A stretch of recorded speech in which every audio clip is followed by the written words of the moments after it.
Perfect. Now I have your number. Thanks. Hey, I'm Robbie Kramer. You're listening to the Leverage Podcast, where we discuss using your social skills to hack dating, travel, finding your dream job, and becoming a complete man.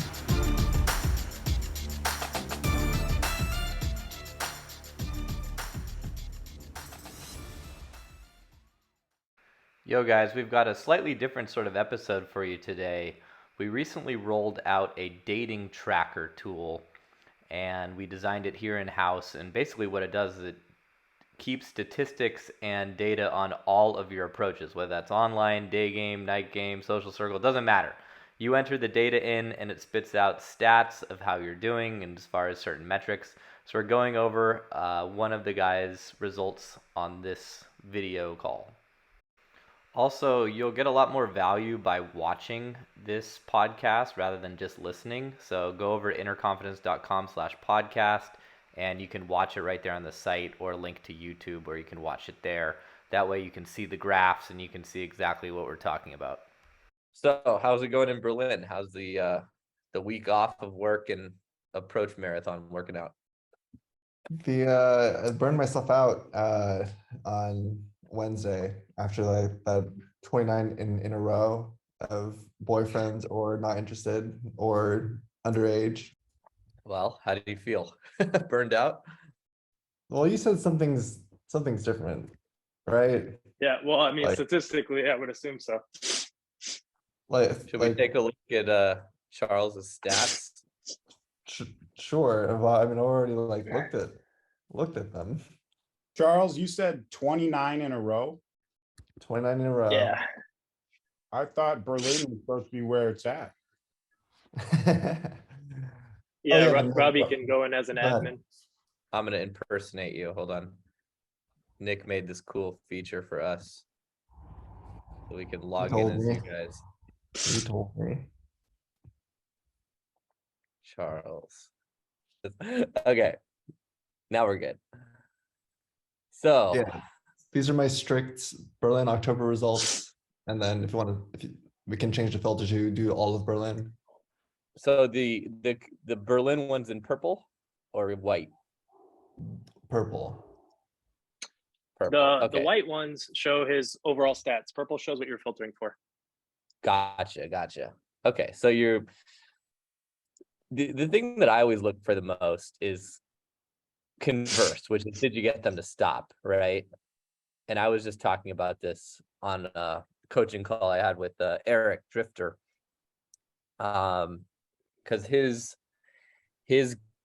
converse number was down around like 45%, and if you're only getting half the girls to stop, you know for sure that you're not opening with nearly enough authority.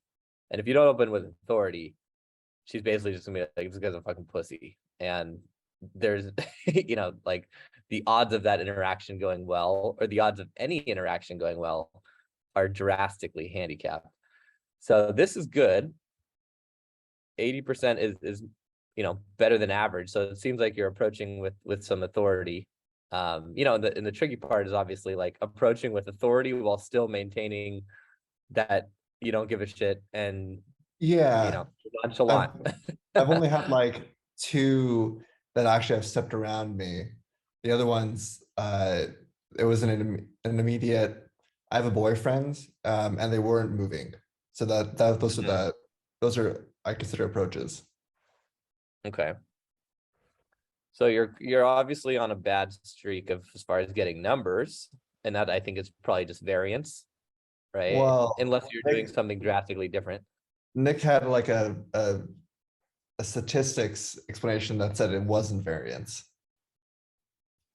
No, this What is the- not variance. His average is, I mean, I can't say on this one here because it's showing 6 out of 40, but the stat you told me before is 0 out of 29.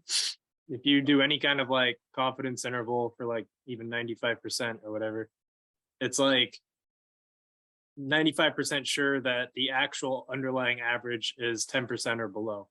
Like that. So if you did 0 out of 29, which is 0%, right? You could be 95% sure that the actual average that's underlying that data is like less than 10%. So something's clearly different. Now that could mean you were approaching at the wrong time of day. It could mean you were approaching in the wrong spot in the city. Like there could be lots of things. Maybe you had a booger on your face.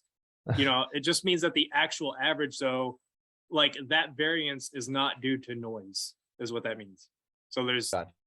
that I average is really love actually that different. You just use confidence intervals for dating statistics. The best use of a confidence interval I've ever.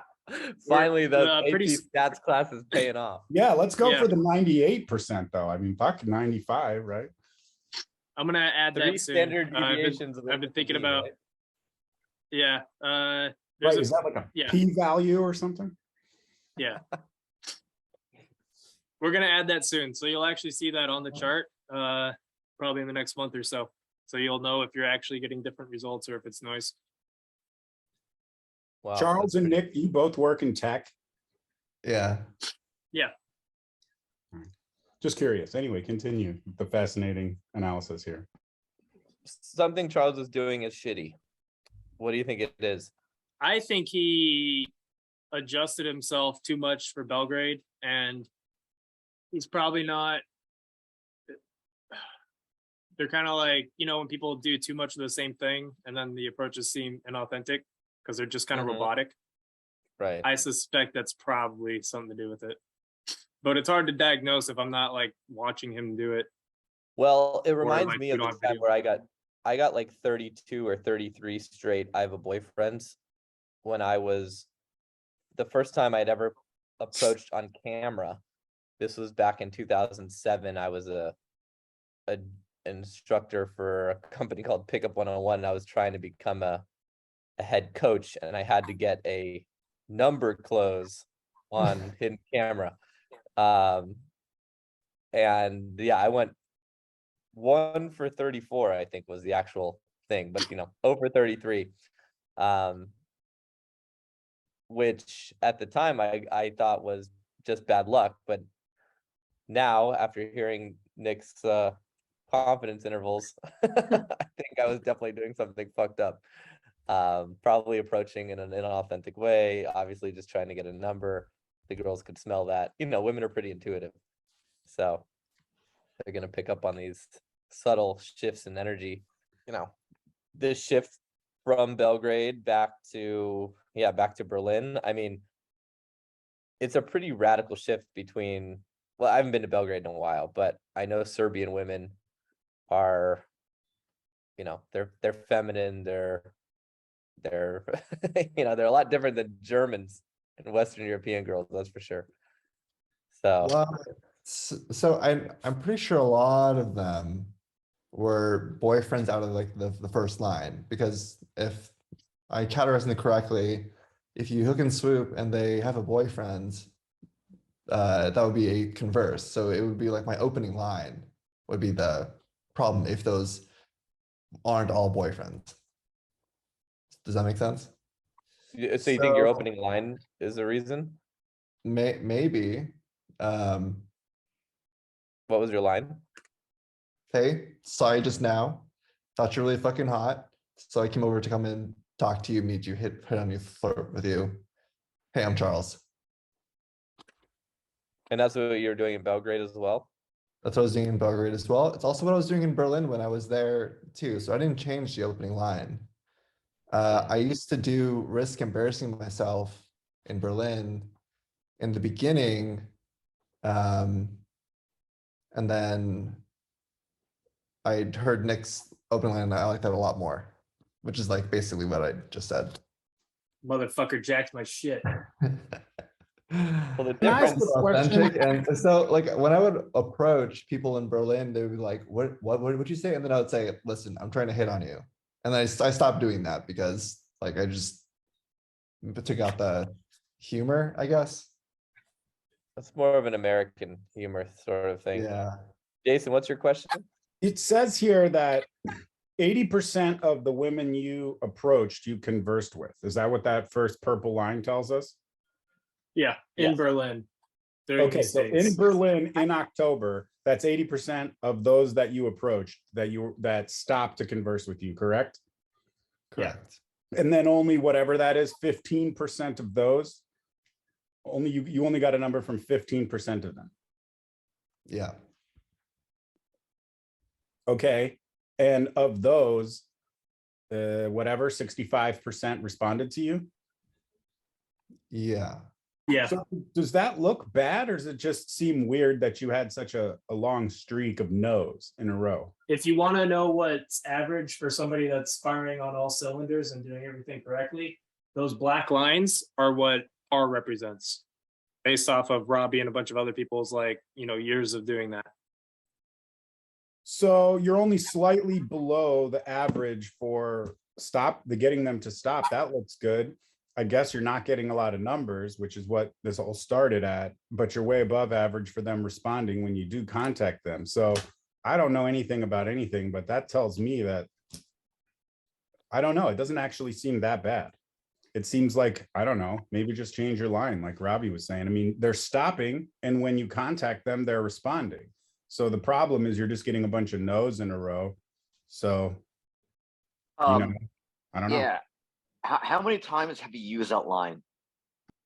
Like With- everyone for the because I think after a while it might sound as rehearsed, inauthentic.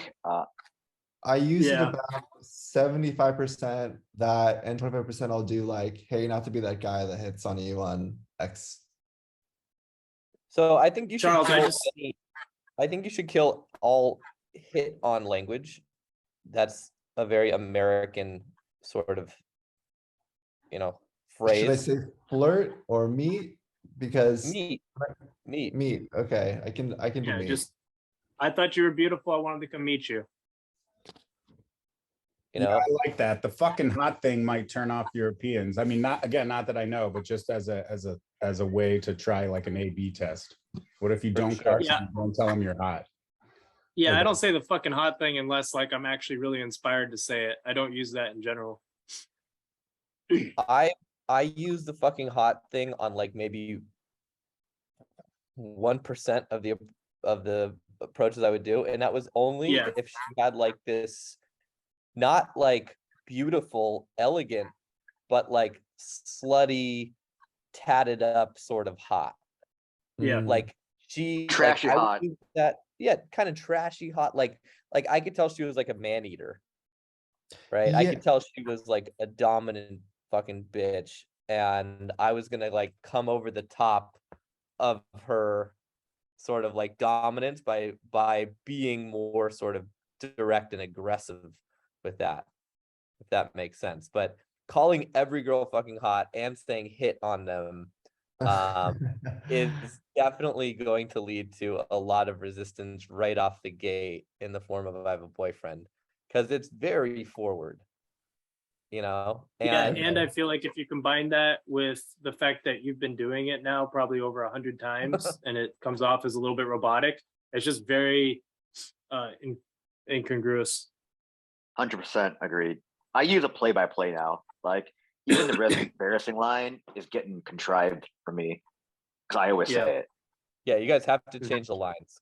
Like I used to use not to be that guy, and when I first started using it, it was fucking ridiculous, like how good it was working for me, because I just loved, I totally felt like that guy, and I just loved it, and I got amazing results. And then one day it just stopped working because it just became robotic and never worked again, not even close to as effective.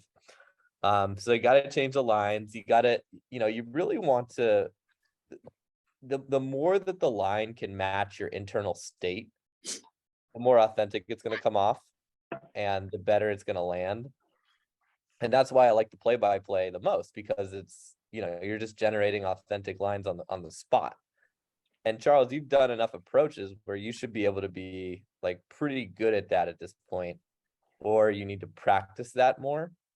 Because I think Well, that's the best. the play-by-play, what else am I doing with play-by-play? I saw them walk by, So like or like, here's the one that I used, right? Like literally after spending 3 hours with approaching, I went to go meet with some friends, go watch college football. So I was like, hey, like I'm gonna meet my friends, watch college football when I saw you, and like I had to come hit on you. And it was like bam bam and she loved it. Like, I got her number, but she did say she was or seeing someone or started to, and I used your line, Robbie, like, oh, the store's open. So I got the number, but it was bam, bam. I was literally going to meet some friends. I saw her, went after her. It felt real. And she loved it. Like, oh, wow. Like, no guys like approached me while walking. And I think it's like that. Now, if I went out for the sake of approaching, I think I feel like it's like a task oriented, and I don't feel it, if that makes sense. Isn't I saw you and I thought you were hot a version of a play-by-play kind of? Because it's true. Like I was walking, Yeah. I saw you, I think you're hot, so here I am. Yeah, it's fine. The only problem is that Charles has done that exact phrase probably 200 times in the last 2 months. So Yeah.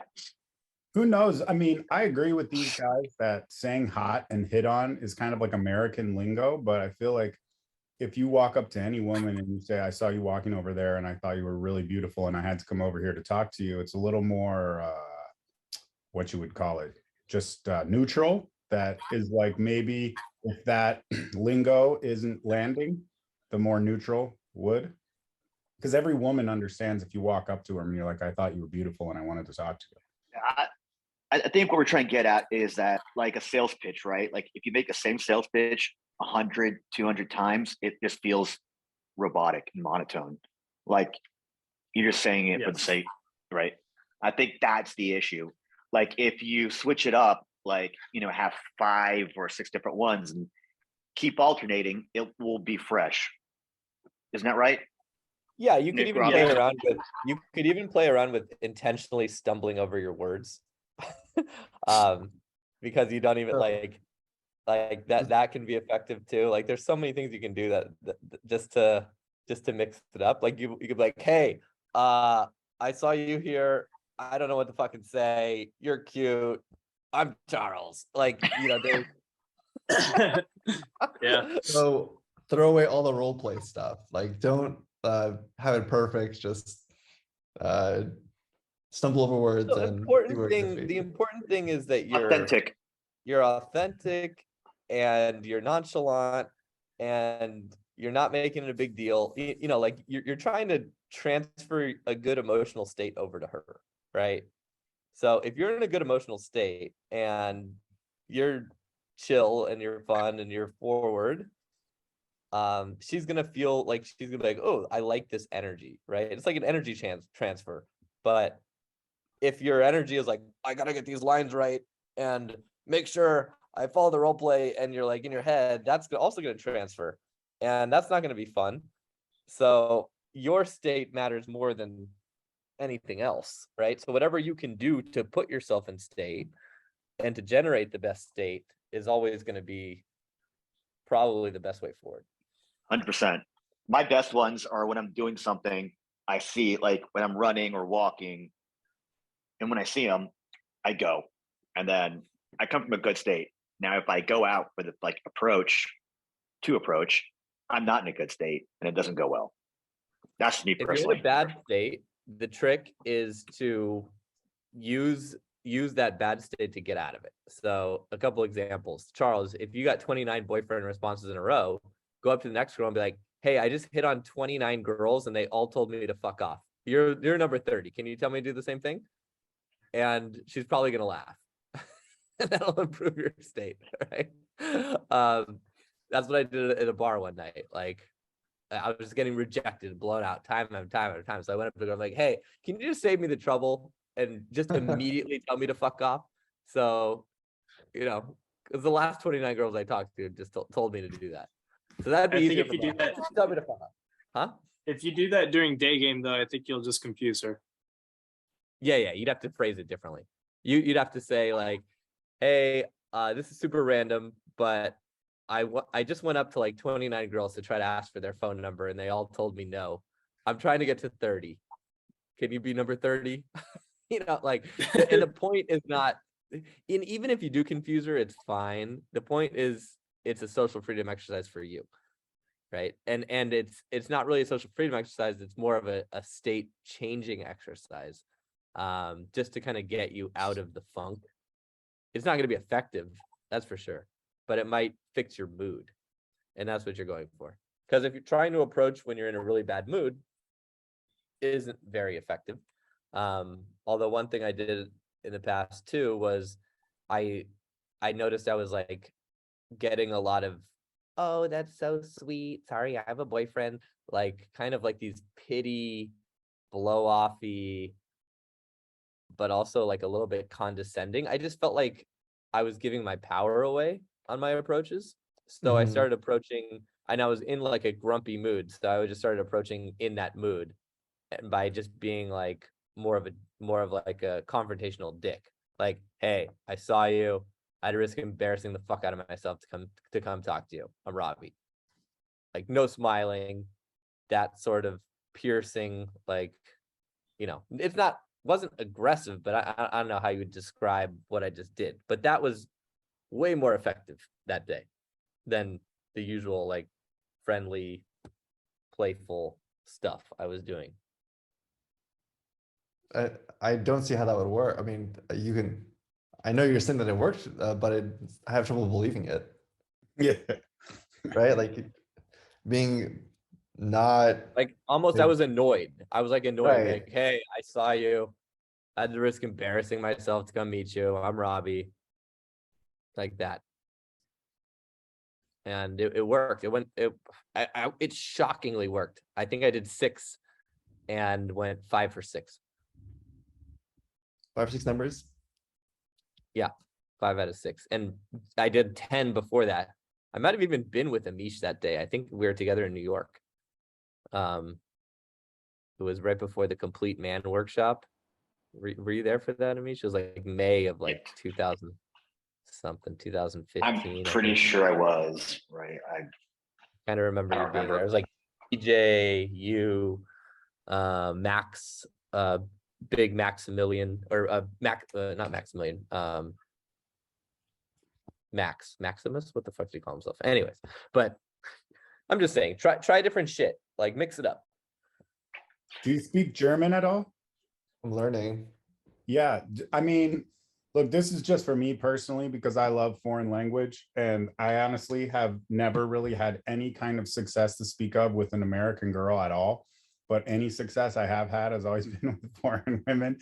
So I might walk up to them and try to say something in German, because you might get them to stop if you can find like one. If you practice one good line, and not a pickup line, it's a normal line.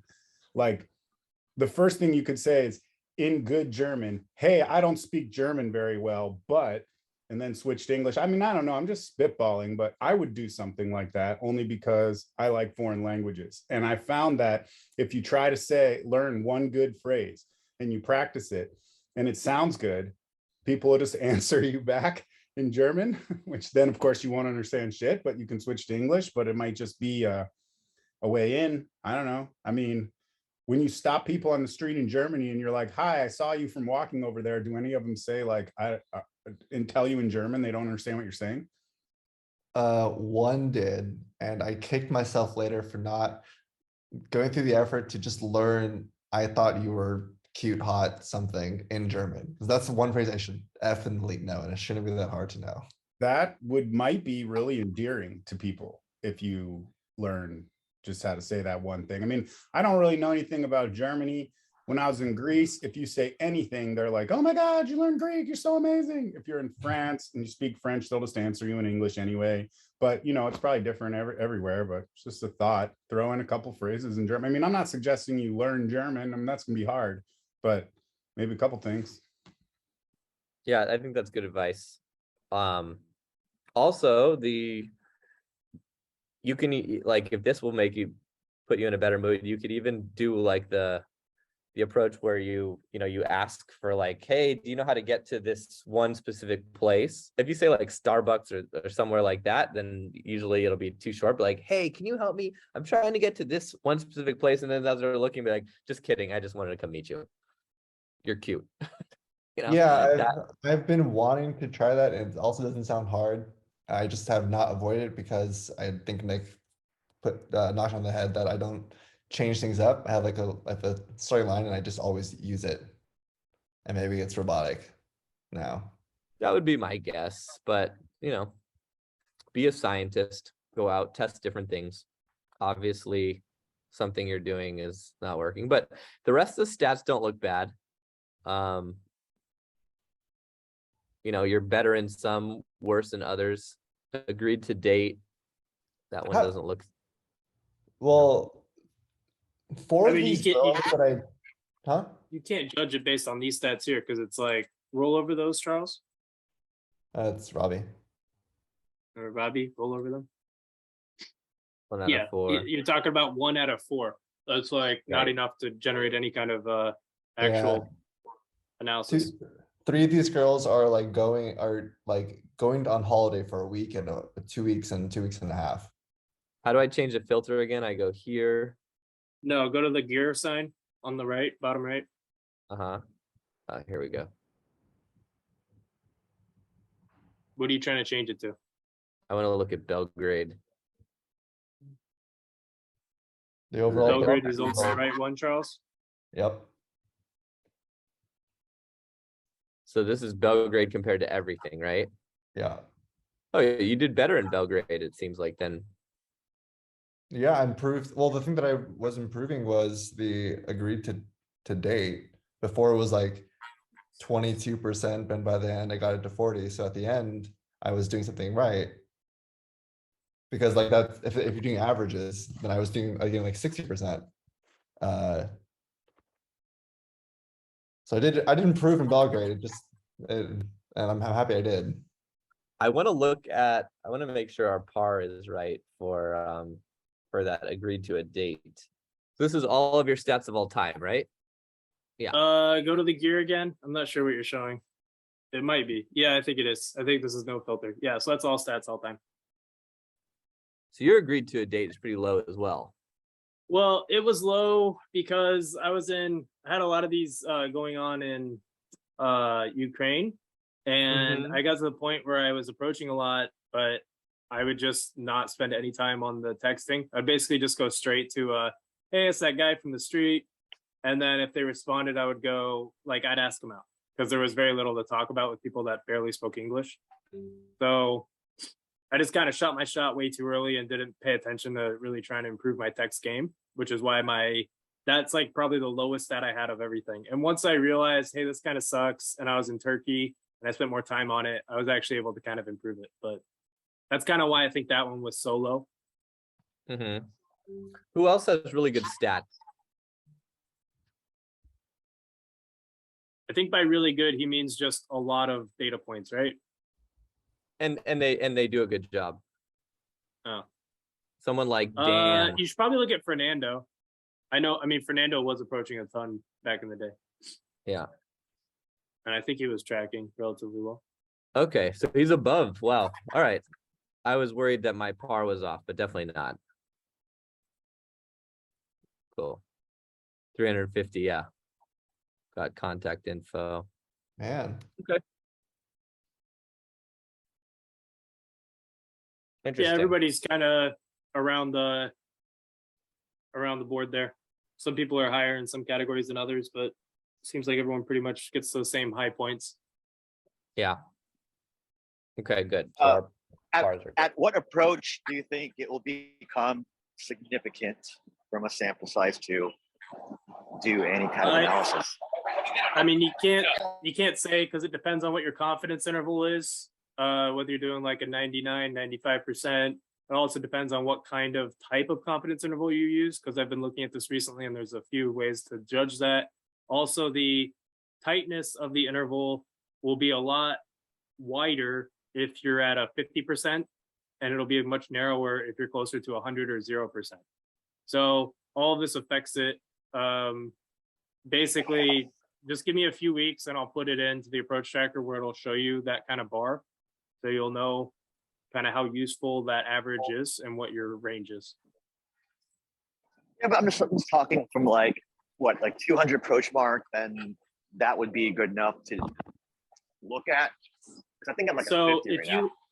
if you have like a 95% confidence interval, I remember I think Charles and I looked at this a couple weeks ago. Say that the thing you're measuring is around 50% plus or minus, like you're at the 50% of the time you get a yes or a no, right, on whatever you're measuring. Then I think if you do 100 of those samples, you can expect your confidence interval to be like between 40 and 60%. So it's like plus or minus 10% at that point. So even with 100, if you're in the mid, if the thing you're measuring has a 50% chance for success, which is the worst case as far as confidence intervals go, you're still plus or minus 10%. Gotcha. And in general, in order to narrow that by a factor of 2, you have to do 4 times the amount of samples. Can people see my screen? Yeah. Yeah. Okay, so this is just a confidence interval calculator. So if you have a sample size of 100, 50 of them, you know, you got 50 out of 100 successes with whatever you're measuring, and you want to be 95% sure of something. And the actual range over which you can have 95% confidence is about plus or minus 10, depending on what kind of approximation for the interval you do, but they're all about the same here, 40 to 60%. And if you wanted to narrow that to plus or minus 5%, then you basically have to do 4 times that many approaches. So you'd have to do 400 approaches to have it within plus or minus 5%. And what is that telling us again? That is the, you know, when you hear reports on the news or anything like that, people measure, you know, do people agree with this or not? And they measure some sample of the population. You know, if you're trying to get at what the true average is, but you're only measuring like 100 people, then basically, you know, you can never be more sure. You know, if what you're measuring, you're trying to say, like, let's say you're measuring whether a coin is fair or not, and you do 100 flips, you can only be sure that it's fair within plus or minus 10% on this. It's meaning if we determined the average was X, we're actually only sure that it's X within 10%. Yeah, plus or minus 10%. And that's a 95% confidence interval. So if you wanted the 99% confidence interval, it'd probably be like plus or minus 15%. So that basically means that if we're measuring got the number or didn't from approaches, and there's only 100 approaches, that what we determine is the average, we're only sure it's actually accurate within, you know, we're only between. Within that range. So one way that you can use this is kind of like with Charles's data. Let's say before he was in Berlin, like a couple months ago, he was averaging around 50% plus or minus 10%, right? And now he's averaging around 20% plus or minus 10%. Well, even if we add 10% to that 20, that's at the best case, it's like 30%. And at the worst case, the previous one was at 40%. So we're very confident that something's different. Yeah. Does that make sense? Yeah. Well, that's kind of how you would use those. Statistics. You always have to do a statistical analysis to determine if you can trust your statistics. Pretty much. Yeah. I mean, hopefully we're going to simplify this process so you'll just see the little error bars and you don't have to think too much about it. But yeah, if you want to, you can get pretty far into it. All right, that's enough math for me. My brain is fried. Wow. Thanks for listening. If you want more, go to innerconfidence.com and don't forget to subscribe to this podcast for the latest episodes.